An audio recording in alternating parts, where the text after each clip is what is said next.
everyone, this is Danielle, also known as Gently Smiling Jaws, and welcome to my Flosstube for September of 2025. I'm hoping the sound will be a bit better in this video than the last few because now the weather is such that I've pulled the fan out of the window so there's no fan noise, and I know that was causing some issues with how I normally do my audio setup, so hopefully this will be better.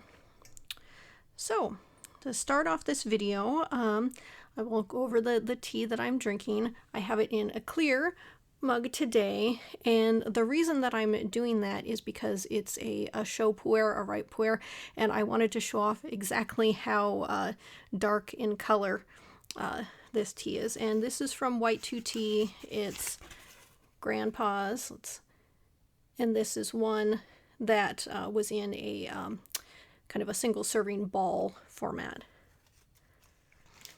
And I believe this tea, I don't remember if this is one that I just had around or whether I got this as part of an order that I placed last year. White 2 Tea generally does something around Halloween that they call Showloween, and last year it was ordering it was like a cloth bag that had inside of it a bunch of, I forget the amount in total, but a bunch of chaud pu'er that was in these little, kind of wrapped balls. And as it's getting to that time of year where I like to drink chaud, I was looking for something to drink. I grabbed that and decided to do it in this mug, and that's what I'll be drinking for this video. And when this video goes up, it will be the weekend of the Northwest Tea Festival here in Seattle. And I will be going to that, and I will probably do a short, kind of like standalone video that's about the tea festival sometime in the next couple weeks. So look for that going up.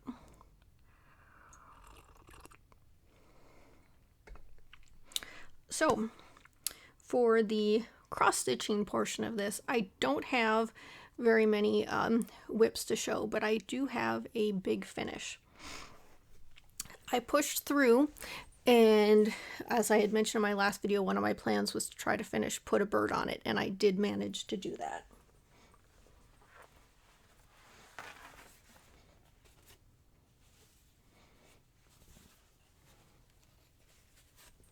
All right. Here is my finished Put a Bird on It.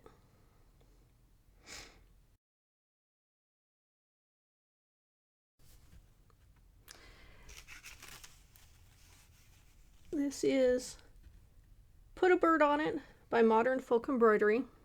I was doing this as part of the sale that EJ and Sheila from the Sunshine Stitchers started last December. And I know that there were people that finished it very early. They just started stitching when the sale started last December and just went and finished right away. I definitely took longer, but also reached a point where I just wanted to keep going, and so I have now completed it. The floss is just DMC Blanc. Back after I had, once I had started really getting into cross-stitching, I did make a purchase where I figured that white and black floss might be some of my most used ones, and so I bought an entire cone of 310 as well as Blanc, and so that's what I've been working on. And for this, I wanted this fabric, which is an 18 count Aida dyed by Banana Oil. This is obviously very bright and colorful, and I wanted this to be the star of the show. I wanted the stitching to let the fabric shine, so that's why I just went with the Blanc, did that stitching, and let the colorful background be the colorful background, and let the fabric be the fabric. So now that this is done, I need to look at frames, because I do want to frame this.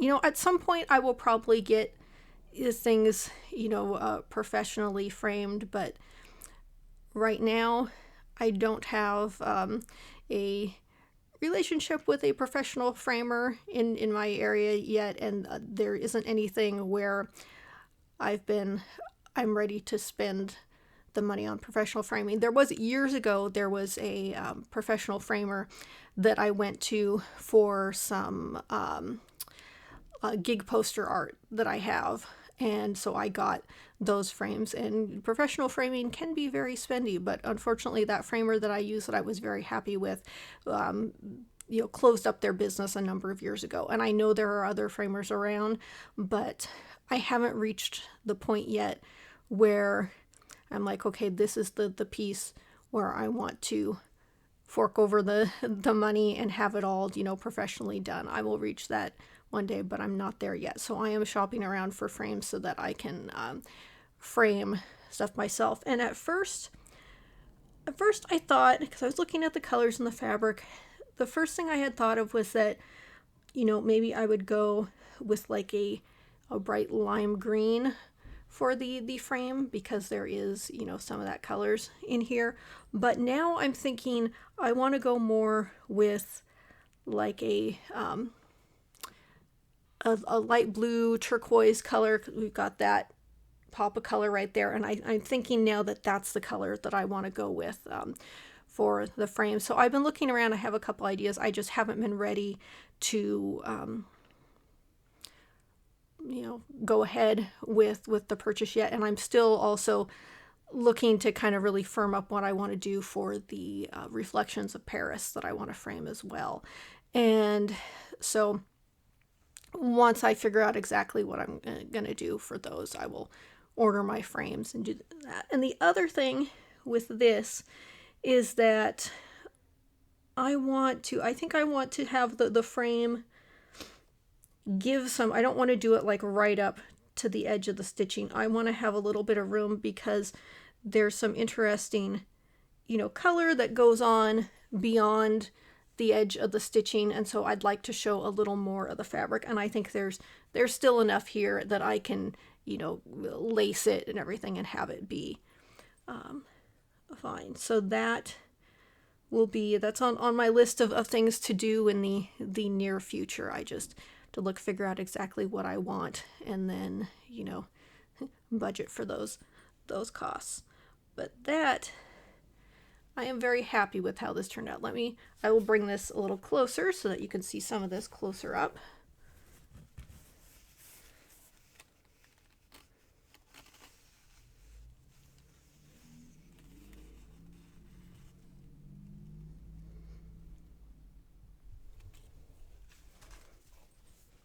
All right. So that is number one. And I forget, I'd have to look back. I do have my little stitching journal here, and I'm, see how much stitching did I have to put in to get that finished up.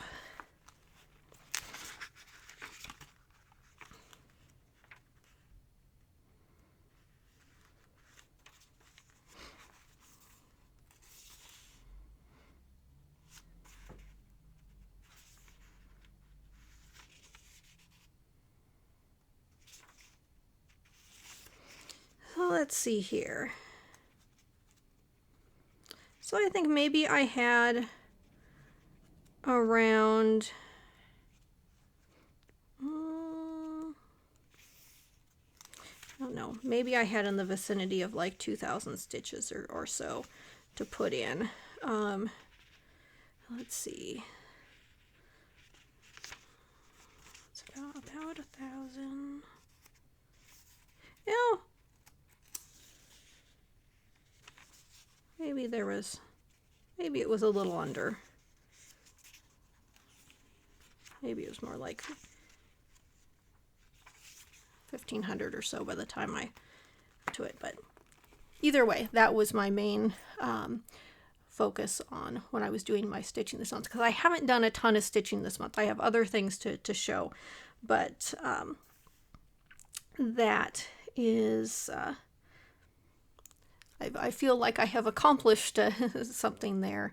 And as much as I enjoyed working on it, also having my, I talked about it before, it's an obligation that isn't a real obligation to do my stitching to finish, you know, the sal in the time allotted, although it doesn't matter if I don't finish it in time or not, but having that done feels very nice. The other thing that I need to get back to is I have not gotten back to my Stitch for Pride 2025 yet. am I like 2 months behind. There's like I think it's 2 months worth of stitching that I have not completed, or maybe we're at 3. I don't remember, but I'm behind on that and need to get back to it, and perhaps I will be able to do that in the coming month or two. But now that I finished, put a bird on it. And there was another piece that I've had sort of in progress for quite some time, but I haven't touched it in a long time. And I really wanted to do some more work on it.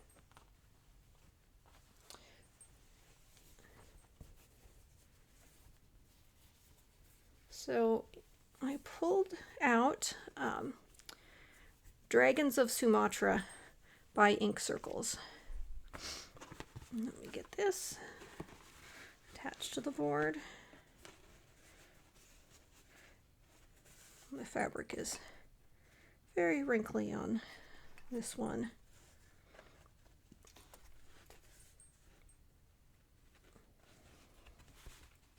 So here is where I am at currently. This is, I think this whole piece has like 29 or 30,000 stitches in it. I think I am below 3,000 stitches currently. I think I'm a little under 10% right now. But this is, you can tell I've just done border. What I have done in the last couple days is just this section right here. This area, it's like 400-ish stitches or so. And that is what I have worked on this. And the fabric is a 40 count linen from Bestitch Me. I believe it's called Meadow or Meadows. And the floss is Silken Colors from Thread Gatherer, and the color is Lizard Back. I'll bring this closer.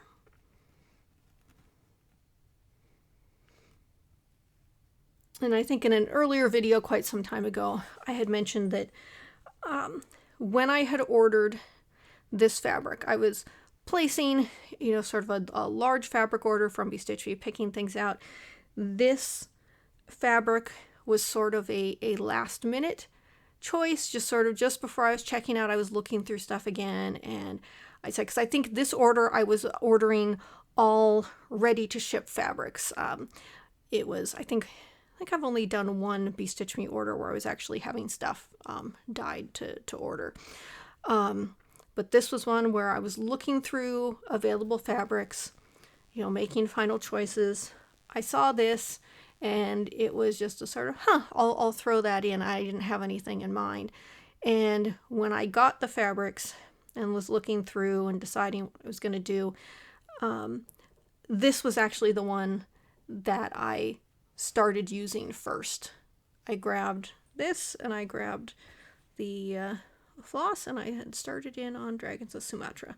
So yeah, before this I had just had this part of the border stopping right here, and then this over here is the new portion that I put in.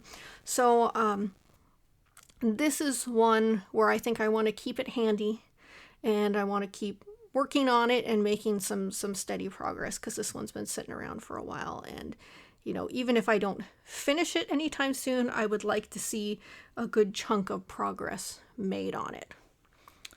So that is this one.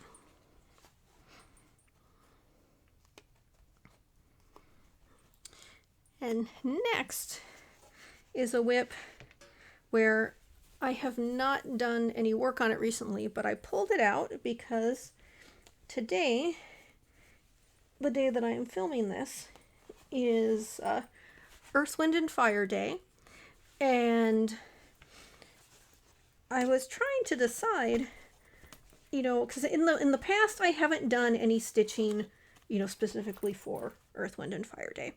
But I was thinking, well, what do I have around that would potentially work?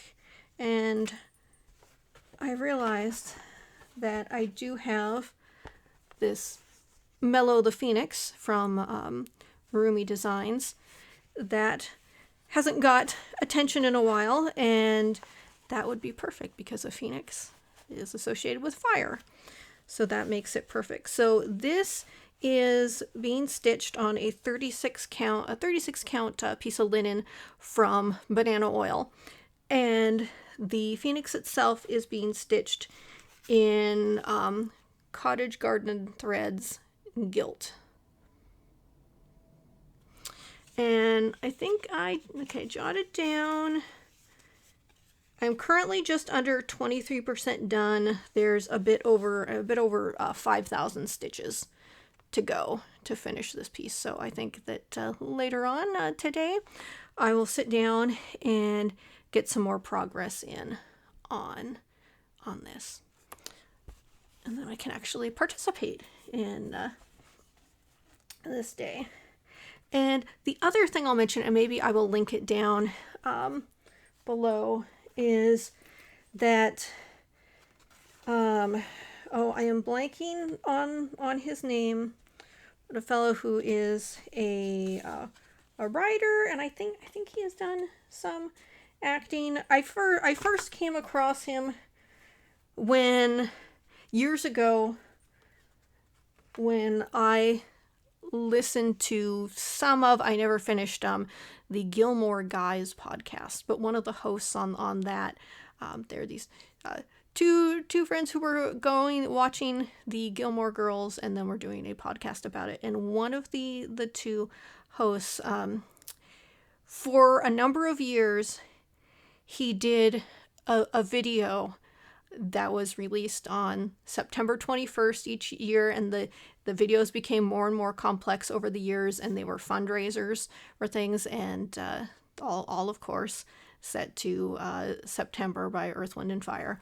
So I will link to his channel, or one of the videos there, so you can go and watch those, because those are pretty fun, even though he stopped doing them a few years ago.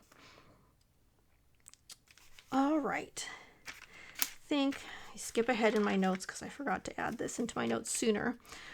I will insert into this video probably photos with a voiceover, because I need to be looking at the photos to talk about them. But the other day I went to the Washington State Fair, which was now it's called the Washington State Fair. It has been called for many, many years the Puyallup Fair, but they changed its name in the last few years. But I will always call it the Puyallup Fair, because that's what it is. I imagine maybe it was an issue of people not knowing how to pronounce the Puyallup, or I'm not sure. But the fair is something that every so often, I want to go to the fair and go, see the animals, do the fair things, and I go to the fair and I enjoy it. I'm sort of like, yep, that's the fair, and then I'm set for a few years. I don't feel the need to go to the fair again for a while, and then it'll at some point down the road be like, time to go to the fair. It's been a while. And this year, I think this year was the 125th anniversary, and I managed to snag tickets during a promo they were having of tickets that could only be used on a weekday, but the tickets were $1.25 each instead of whatever the price normally is. So I was able to go on a weekday for cheap. So that was good. But like I said, I will insert photos and do a voiceover kind of talking about stuff at the fair, because there is some cross stitch to show. First, when we got there, went through, there was an area which I guess was their like cattle birthing area, and so I just took a picture of a bunch of cows. I did not take photos of the signs that said what type of cows they were and what their names were. I thought about it, but then I didn't take. I took a lot of photos, but I didn't want to take that many photos to get all of this. But I don't remember if it was this cow or another cow and calf, where there was one named one was named Carrot Cake and the baby was named Custard. But there's a cow there. There's one of the calves. Then we have another mom and her baby. It's possible that this was Carrot Cake and Custard, but like I said, I didn't take the photos that would have given me the exact answer. Got another one there. Was this maybe a Jersey? Again, taking photos of the information would have helped. This one I remember was called a linebacker, which I assume was referring to the patterning going down the back like a line. And this made me laugh. It was a had outside the barn area, they had little, kind of rolling dumpster things. They were all labeled doo-doo only, and this one had a nice smear over the signage. Then we had this mom who was kind of watching people warily, and her calf had an ear tag which said Barbara, so I know the calf's name. And the tag had a date where it's like the calf was born on September 2nd, and we were there on the 19th, so calf is not very old at all. And then mom was being protective, and as we were watching, she stood up and was eyeing us warily. Barbara was interested in trying to say hello to the cows next door, and these were labeled as, was it like a mini Scottish Highland, I think, which I guess when I think of Scottish Highlands, I think of the full-size cows and being the more kind of brown, reddish color, so I was not familiar with these. And you can see there they've got the horns on them. And then it was on to there was lots of poultry, lots of chickens, and there's lots of chickens there. I don't know for sure. I know that throughout the length of the fair they have different sort of exhibits with different animals, and depending on when you go, you might see chickens or you might see something else in this particular building. And so although there's a lot of animals there and they were all in these small little enclosures, but I don't think they were in them for all that long at the fair, because they bring them in, and I think they have, maybe some are just for exhibit and others may be judged, but they're not there, I think, too long before they're out and other animals are in, because I think sometimes they'll have rabbits or pigeons or things like that, so they're not there too long. And there were all kinds of different chickens, different types of chickens. There was one that some, I don't know if they were different types of like gamecock or something, but they had a very different look to them, and they were very long-legged, and one in particular made me think of foghorn leghorn. And of course there were silky chickens, the ones with all the long fluffy stuff on them. There was some that sort of looked like you get a squinty eye. It looks like you're being judged by a chicken. After that walk through some of the horse barn areas, I didn't take photos there, and in the draft horse barn I only took a couple photos, including of these two Belgian draft horses. And you get a good idea of the size there, but because of the stalls and the way they're set up, most of them are in the stalls with their butt facing outward. These ones were face forward, which is why I took a photo of them. Then it was on to the kind of hobby hall area, which had moved in years past. This building, I remember there being some stuff in there.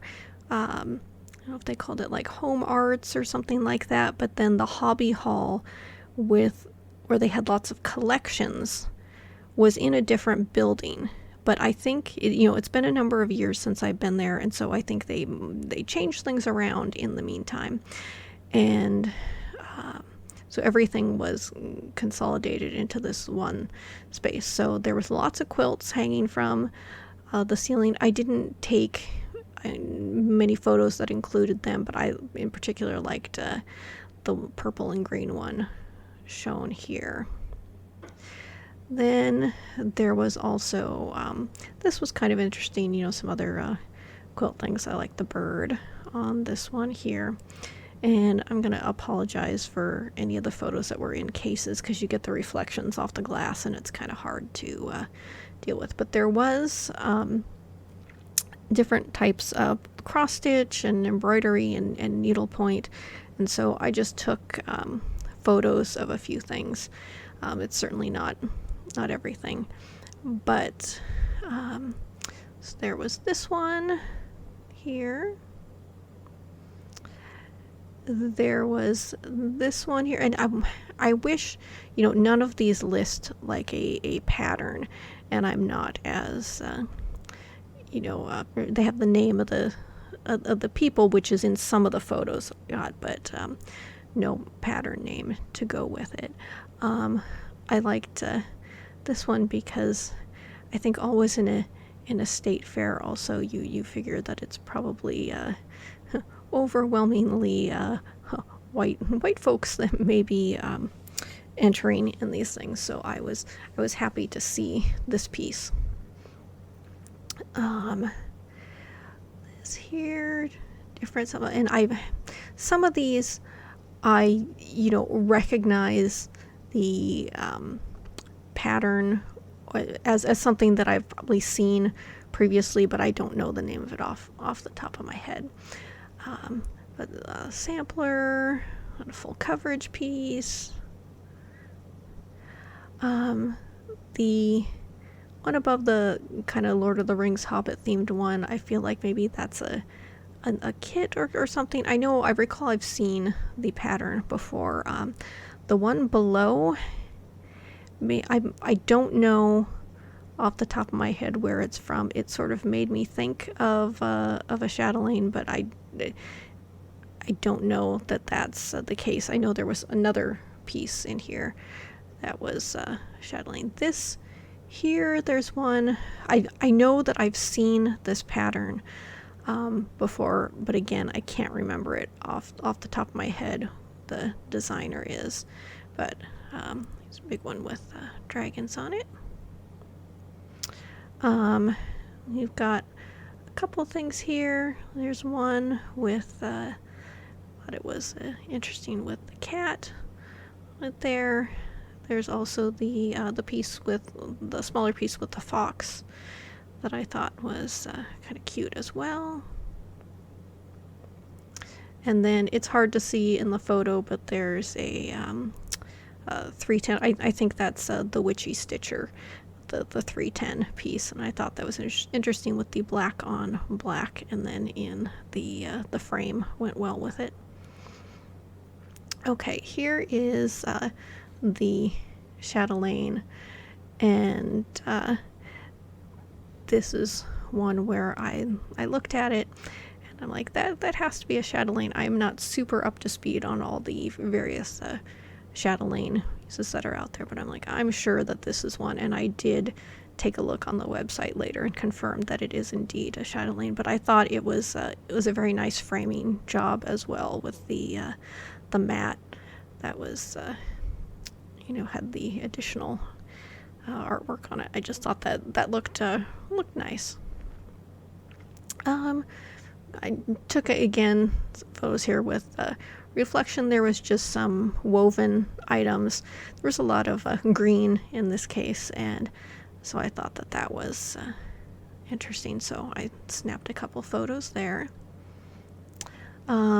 There was some examples of spinning, and there was one that had Legos as part of the art yarn, which I thought was kind of interesting.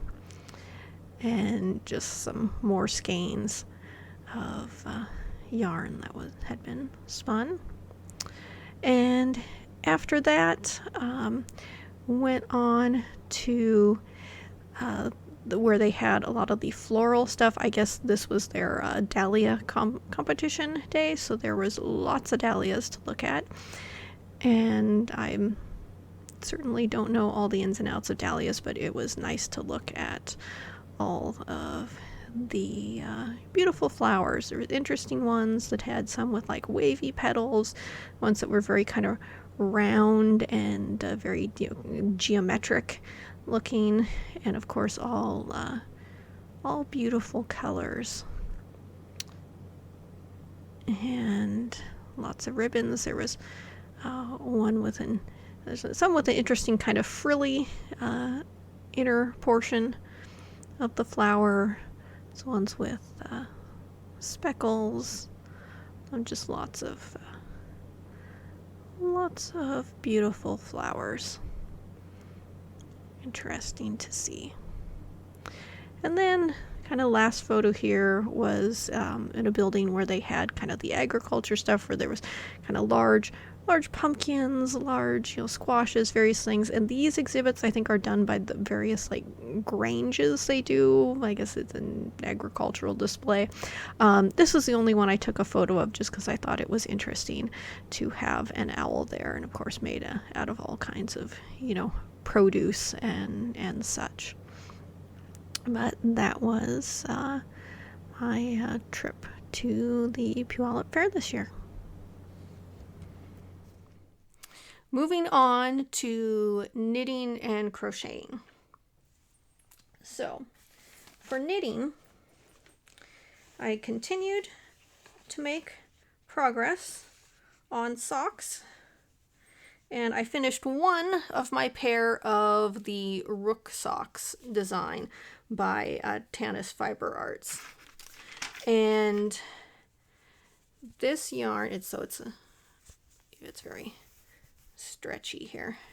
It's stretchy and it fits, but this was my first time using size 1 needles, so I was stitching tight on the size 2 that I was using because I was worried about the socks being too big. So now I have to get myself to knit looser with the size 1s, but I was able to finish off, so I have one sock done. The fabric, the yarn is Cloud Busting by Junie and Sai. It's one of the skeins of yarn I picked up at Flock back in August. So continuing to make progress with the yarn that I got there. And I got this done. I had some issues with the pattern, and we'll see how the second sock goes. I suspect the pattern issues are on me and me not understanding stuff fully, because I am still a pretty new knitter. And when it got to a certain point, the description for doing the heel kind of threw me off a little, because as I was doing the sock with magic loop, I think that maybe the instructions were not necessarily for magic loop, and where when you were doing the heel, where it was having you place some of the stitch markers kind of didn't make so much sense to me. And then I think the way that I moved my stitches around on the needles to kind of match more to the previous socks that I had done. And obviously I was able to get through it. But then once I'd finished the heel and was getting back to doing the pattern on the top of the foot and going down, whether it was something I did or a mistype on the pattern, the way that it was mentioning, like once you're going back to the basket weave down here, it's like 2 rows where it's knitting, and then, you know, doing 4 rows with the basket weave one way, 2 more things of knitting, and then 4 more with the basket weave going the other way. And when I was looking at the pattern and looking at how I had my socks, it was like the basket weave pattern was flipped from where it should be, that the instructions that were on, you know, for certain rows should have been flipped with the other set of basket weave instructions. And like I said, whether that's because I screwed up something somewhere, and so what I didn't match up to what was in the pattern, or whether it's actually a mistake in the pattern, I am not sure. I am inclined to think that the error is on my end, but we will see as I do the second sock exactly how that does or doesn't match up. And then when I got to doing the toe, there was where it was describing like how many stitches to do of knit and how many to do with purl, and where it was talking about the stitch markers and stuff. I think that was because of how I moved the stitches around to match what made sense to me, that then the instructions for how many to knit and how many to purl didn't make sense with how I had my stuff arranged. And I was looking at the pictures with the pattern, which indicated that there was a line of purl stitches right there at the toe. And once I saw that, I was like, oh, that's what the intention is. Let me just do that. And I looked at the pattern, saw where it was having stuff decrease there, and sort of like, okay, well, if I have my stitches arranged this way, this is where I need to do stuff to make it match up. So it all worked out, but I think some of the issues I had were maybe mistakes that I made on my end, and then stuff I had to figure out how to adjust because of how I had moved things around to make it make sense to me. But anyway, one sock is done. I have started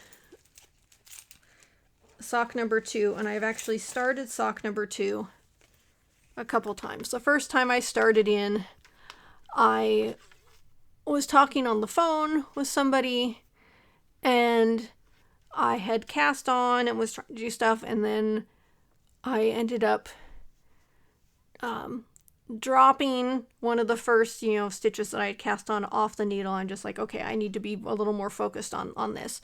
So then I took that off. Later on, I went cast on again, and after I did the first bit, I glanced down to further down on the pattern, started to do some increases where I didn't need to do increases just yet.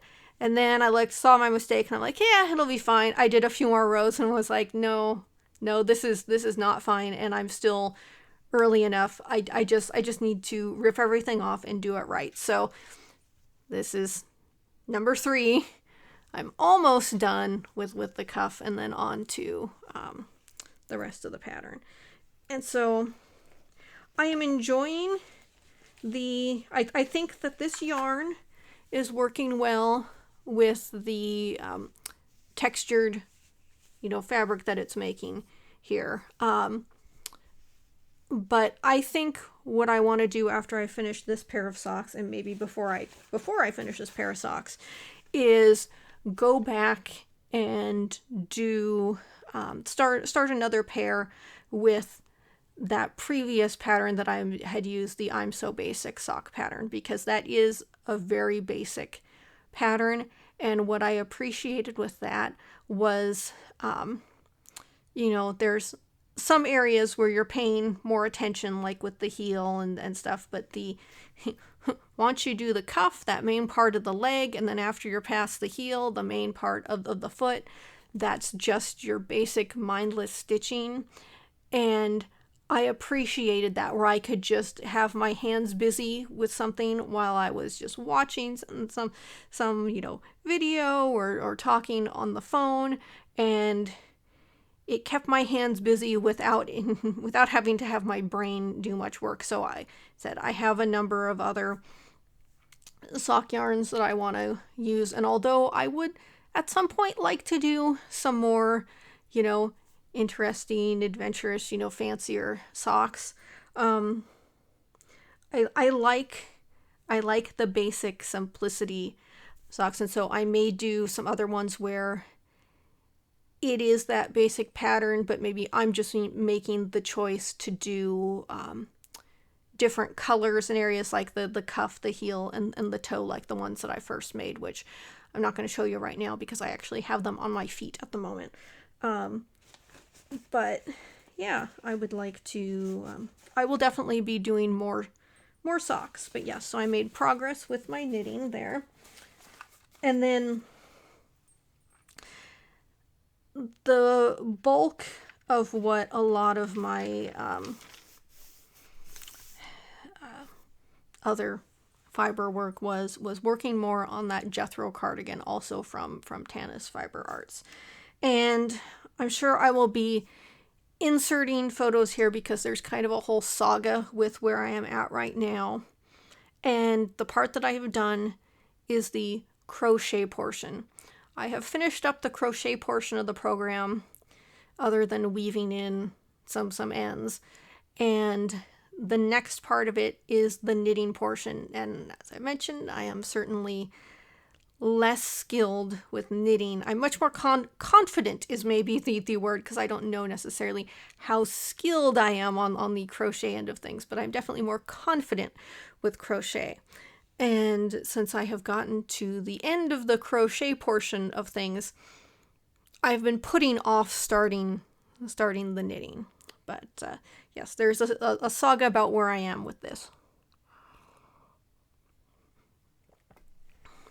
So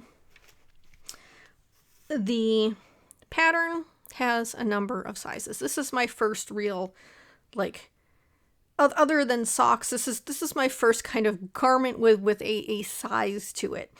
And I was looking at the available sizes, and I know the pattern says there is jumps between the sizes because it's, based off of a granny square. And so the granny squares are going to be, certain sizes depending on how many, rounds that you do. And since that's sort of what it's based off of, there's kind of jumps between sizes.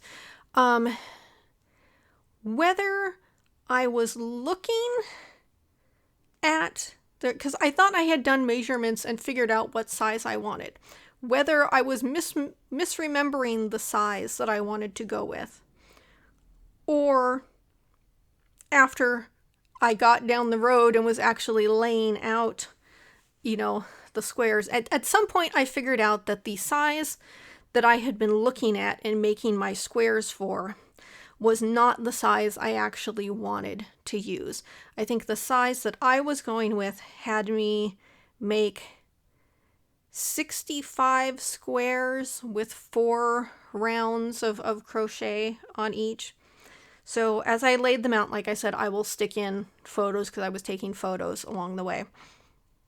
Once I sort of laid stuff out on the floor because I was trying to figure out where I wanted stuff to be with the different, colors that I had done. And the other thing that I will say is that when I was figuring out how I was going to do my squares, the yarn that I'm using is a Stylecraft DK, Stylecraft Special DK, and I had talked about it in my last video about how I had bought a bunch of this, acrylic yarn back in like 2014, and I had made some blankets, and then I had meant to make more blankets, and back in 2014, I meant to make more blankets, never did, but I had all this yarn around. So when I had decided I wanted to do this cardigan, and I'm trying to get myself to use stuff from my stash, and so I decided I have all this yarn. I'm probably not going to make another blanket, at least anytime soon. I have all these colors. Why don't I just use this?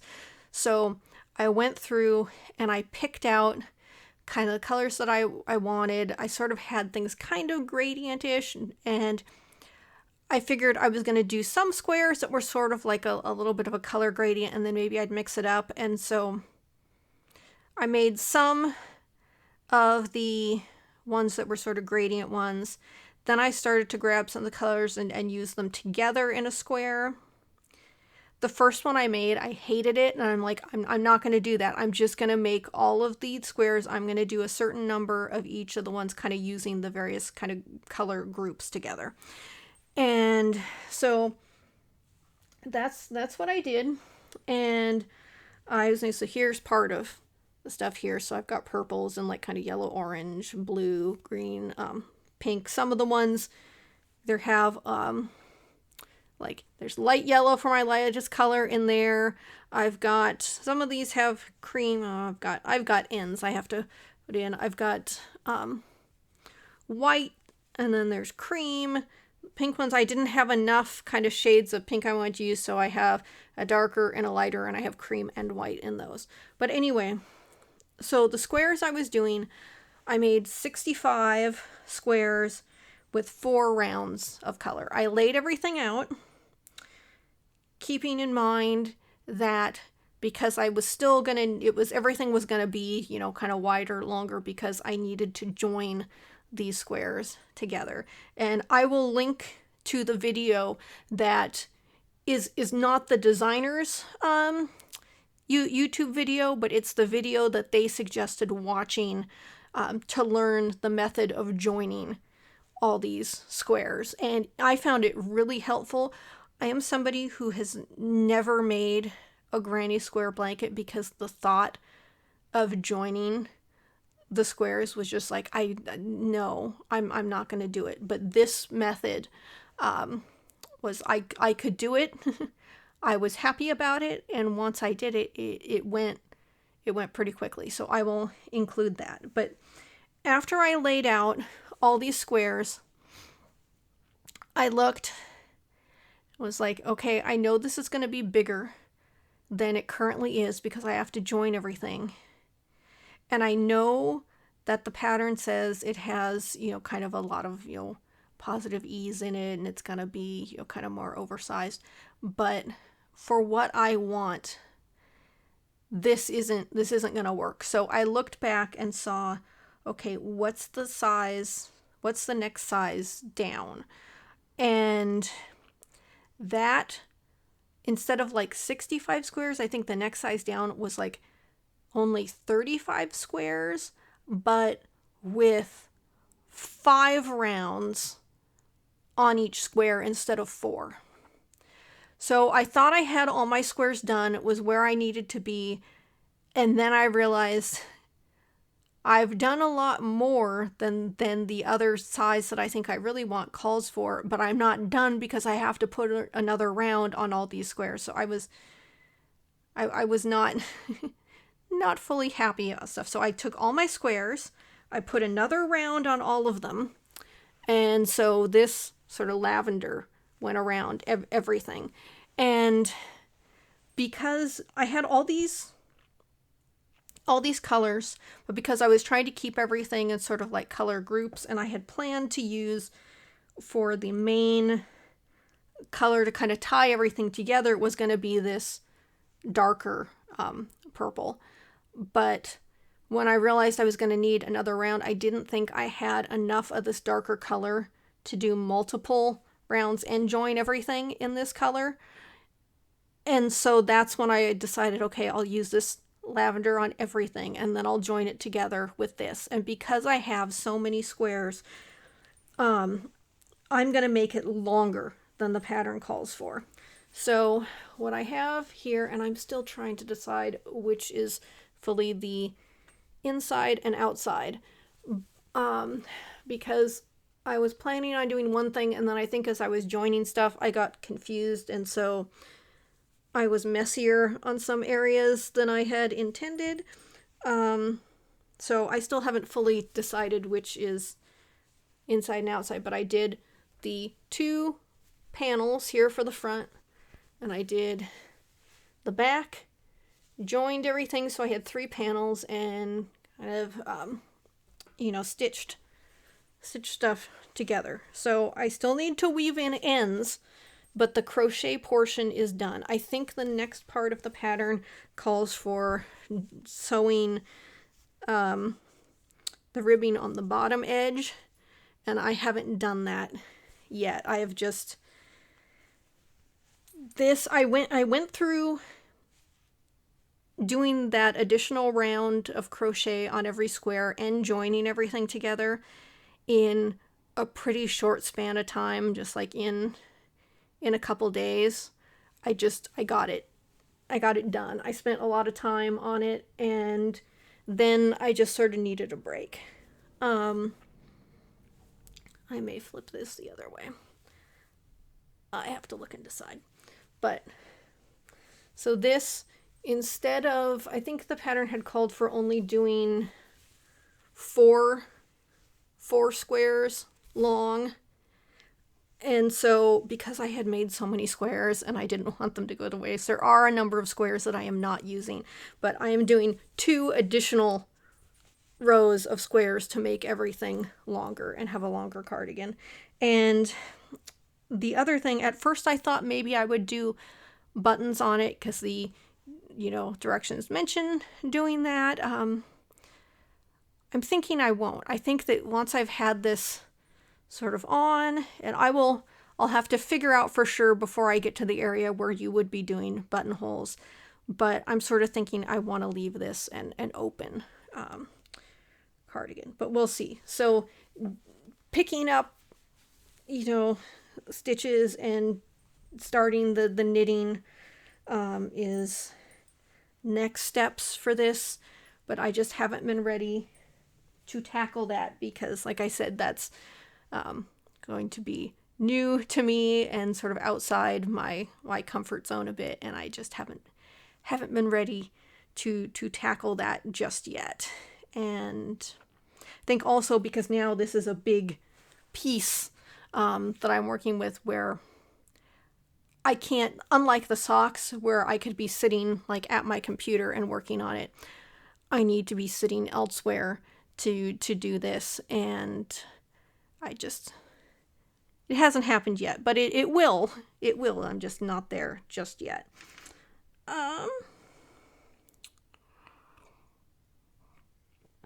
But I feel like with both this cardigan and with the socks, the more you do, the more you're going to learn and pick up, new skills and become more confident as you work on things. So I'm getting there. It's going to be a bit, but I'm getting there. Okay. I'm not going to talk about books at all because Slither I'm still working on. That's the one where I have the physical copy of the book. I've also been listening to the audiobook through Spotify. And because I don't have a due date to return it by, and it's a book that I enjoy when I'm listening to it, but also because there isn't a a plot because it's a nonfiction book, or I guess a a plot in the traditional sense, or even, you know, since it's not a biography type thing. There's not something where I have to go, I'm, you know, dying to get back into it because I have to find out what happens next. I just haven't been listening to it, so I don't have much more to share because I haven't been listening. I enjoy it as I go through it, but I just haven't done it, and I think part of it is going back to my regular work schedule. Regular work schedule and work has been very busy, and so that has sort of been a bit draining to readjust to, and the reading portion of the program has gone by the wayside. So nothing, that's all I have for book stuff. But I did want to talk about Hobonichi planners, because as this is what I use for my keeping track of cross-stitch stuff. I got this cover years ago off of Etsy through a business called Apple Pig. They are overseas, and I'm trying to remember, is it Taiwan or Hong Kong? I can't remember, but I know that it's, I don't know if it's a one-person show over there or if he has people working for him, but it was a company I had heard about over the years, and so I had picked up this cover for Hobonichi Weeks, and it's big enough that I keep 2 years worth of weeks in here. This is my current one that I'm using for 2025, Year of the Snake, so it's got the little toy snakes on it. Last year it was Year of the Dragon, so there were these seahorses, and I use this to note down, you know, what I've worked on, how many stitches that I've done. Part of me would like, you know, and I do have Notion and the app for the stuff for templates for Notion, to keep track of, I can't remember who it is who has the Notion templates, which I have bought to keep track of stuff in there, and it would calculate all my stats and give me, you know, stats for the year, which would be nice. I don't know. I prefer using the physical planner to jot things down, even at the expense of not having all the data for the year compiled for me. But so I wanted to keep going, and I knew I was going to do the next, you know, zodiac animal for 2026. So I did get the weeks, but it's a slightly different one than I got last time. So this is, there we go, the 2026 Year of the Horse. That. Instead of the regular weeks I've been getting, I went for the mega weeks, which is thicker. And so you have all the calendars and the weekly things in this portion, and then there's additional blank pages in the back. And the reason that I decided to go for this was there's a few things. One was changes that Hobonichi made, and the other is the whole tariff situation. Previously, I had used a cousin-sized split to keep my Flosstube notes and stuff in there, and I had been using the Day Free booklet, which had calendar stuff in the front and then just blank pages, and that's where I've been writing my notes for my Flosstube videos. However, you know, you can still get the Day Free books, and Hobonichi does offer some covers that are specifically covers, you know, for the Day Free books. What I had liked to do was like get the cover, so I dropped my pen here, order the cover and a Day Free book and kind of do my own thing like that. However, Hobonichi changed things so you can't buy the covers by themselves. The covers come with, the books. And in addition to that, I'm not sure how it is on the Hobonichi website if you can choose which book you get with the thing, but I wasn't ordering directly from Hobonichi. I had ordered directly from Hobonichi for years. Last year, I ordered from JetPens thinking that might be kind of more efficient for me without having stuff shipped over from Japan. And then when I did the calculations later, I realized it would have been better for me just to order directly from Hobonichi. But this year, with the tariff situation going on, I didn't want to, risk being in the midst of all that and figuring out how much more that was gonna cost. So ultimately, this was the one thing I picked up, and the reason that I went with the Mega was I'm gonna try and do all my Flosstube notes within the weeks and have everything contained in one book instead of having my Flosstube notes spread into another book. So we will see how that goes. On the one hand, it's sort of nice to have everything in one place, and the other, I kind of liked having the larger page to do stuff. And I think I do have around some just blank grid Hobonichi notebooks, so I could use one of those blank ones with a cover that I already have, but there was enough stuff. I'm like, I'm not gonna deal with that. We're gonna get the one and see how that works. And as I've mentioned before, I'm currently not doing a separate journal for myself. There in past years, I have used, kind of Hobonichi as a daily journal. And there was, I think, 1 or 2 years where I was very good about it. And I think I pretty much, wrote something down every day. I wasn't perfect, but I, for the most part, did fill up all the pages. And the more chaotic my life is, the more it helps me to brain dump into something like that.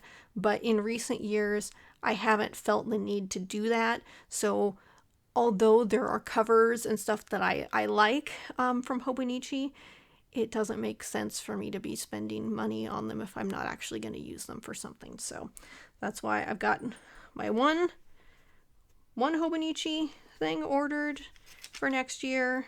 And it's the week's Mega, and we will see how that goes. Okay, with my voice, I need some more of my tea.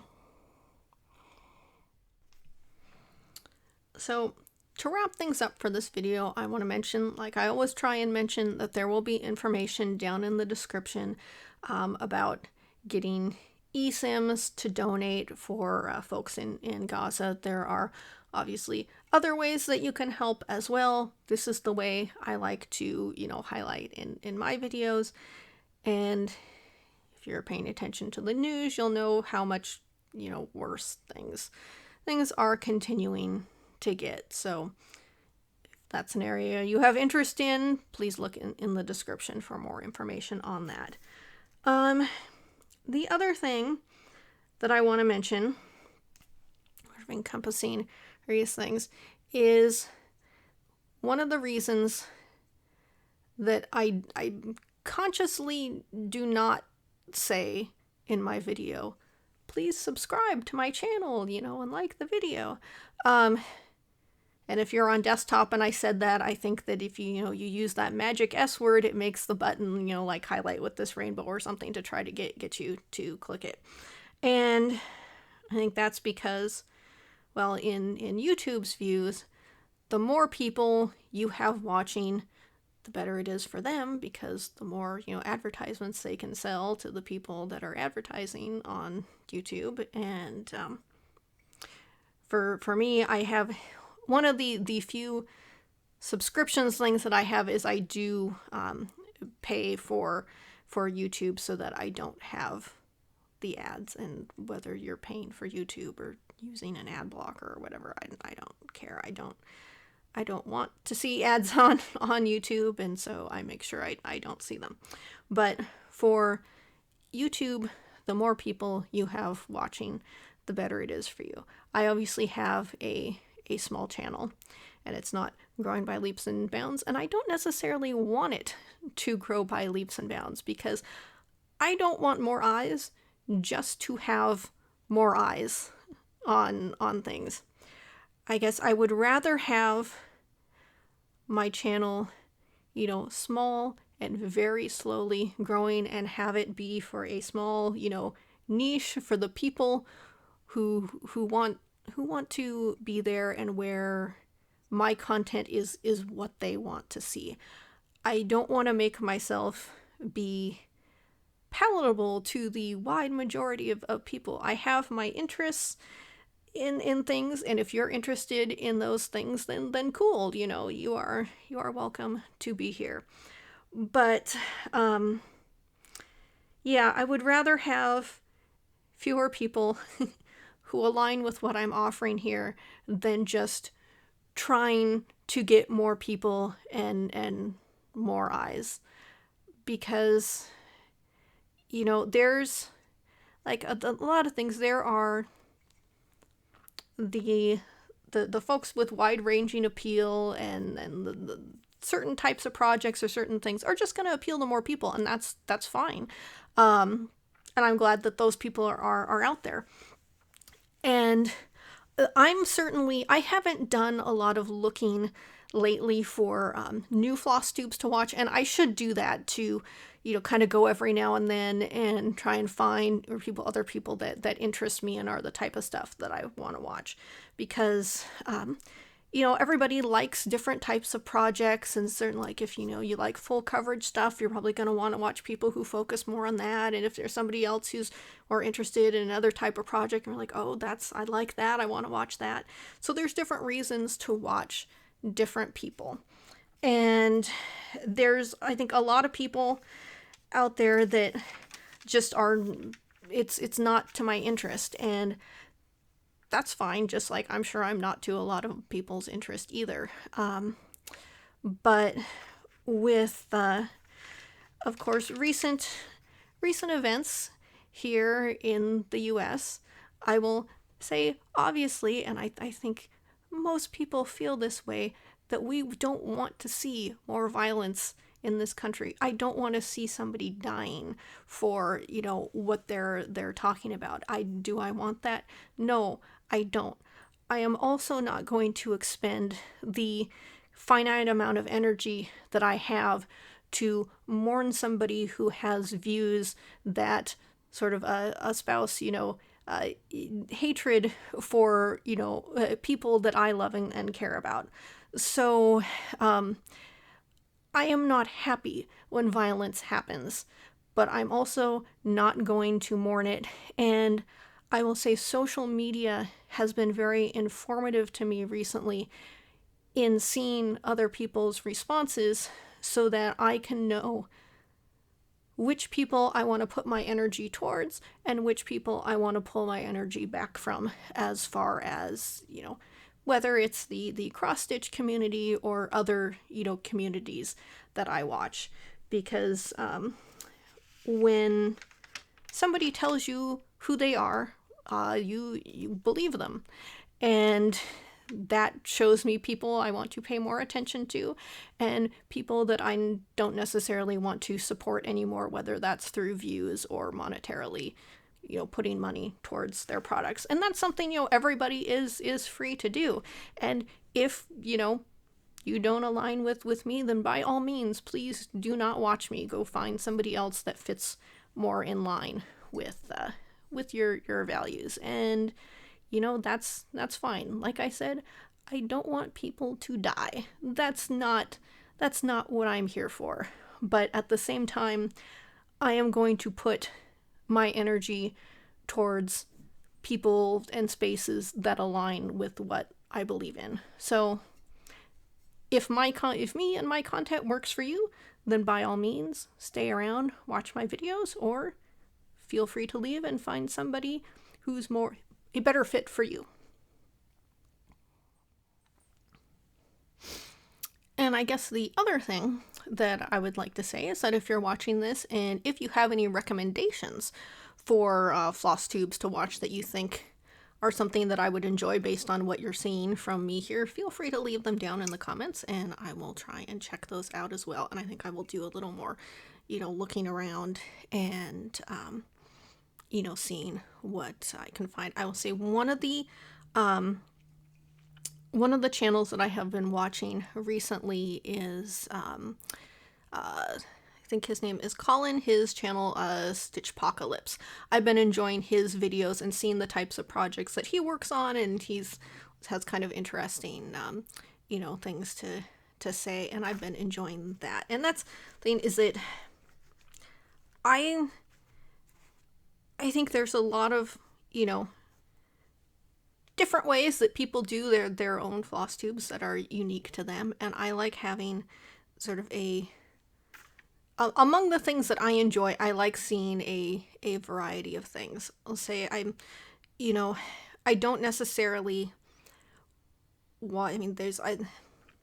there's not a ton of floss tubes that I have been watching recently because I've been working on my knitting and crochet. I've been kind of looking on some of those videos as well. And I have, as far as knitting and crochet, I have not narrowed down to anybody that I am watching on a regular basis in those spaces.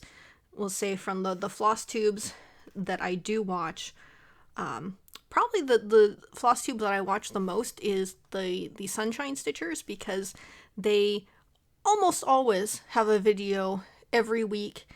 And with those videos, I try and save watching their video until I'm able to sit down and stitch while watching it. I don't let myself watch their video without, cross-stitching myself. That is, I can't watch unless I'm cross-stitching to make sure I get cross-stitching in, as it's gotten pushed to the side a bit with the knitting and crochet. So their floss tube is the one that I probably watch the most. And I've been trying to, there's a number of other people that I've subscribed to that I have not been watching regularly, and I need to get back to doing that, as well as finding some new people. But I enjoy having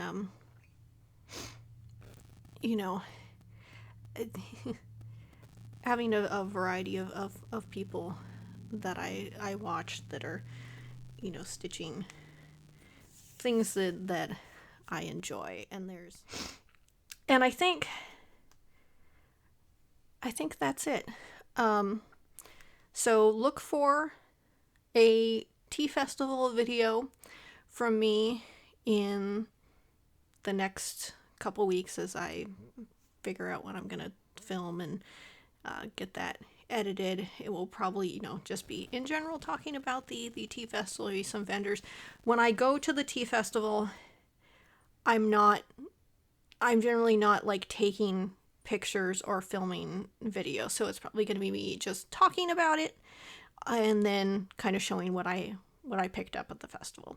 And then my next floss tube video should be towards the end of October. I try to do it the last Sunday of the month, where, let's see if I look at, where's the October calendar?